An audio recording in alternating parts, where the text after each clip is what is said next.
Elle a 45 ans, elle a dû être hospitalisée en état d'hypothermie après avoir été séquestrée pendant 5 longues années par 2 personnes qui auraient profité de sa grande vulnérabilité. Les faits se sont déroulés dans une petite commune de 3000 habitants entre Guérande et Saint-Nazaire. Léa Merlier, Jules Bocan et Guillaume Coléoni.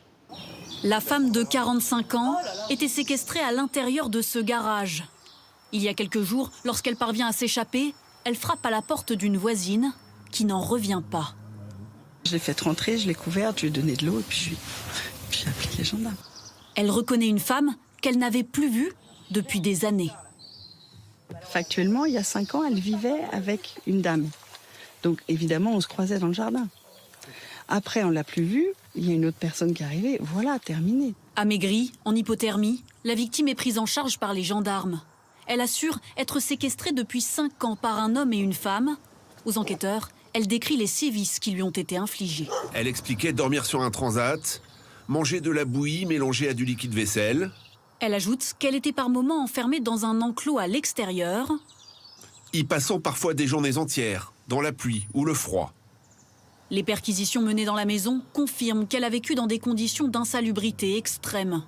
Elle explique qu'elle vivait initialement en colocation avec celle qui l'a ensuite retenue contre son gré avec la complicité de son ami.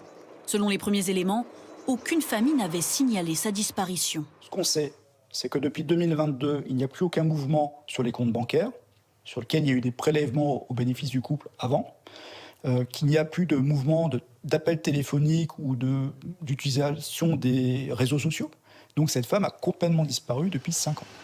Les suspects, une femme aide-soignante âgée de 60 ans et un homme octogénaire, louaient la maison et vivaient en marge du hameau d'après le maire. Ils ne sont pas sur le fichier des personnes qui votent sur la commune. Et en fait, j'ai eu des informations par notre service social qui nous a dit qu'effectivement, il y a eu une procédure entamée par la préfecture parce que les loyers n'étaient pas payés depuis très longtemps. La femme est en détention provisoire, l'homme, lui, est placé sous contrôle judiciaire. Les 2 suspects sont mis en examen, notamment pour séquestration avec torture.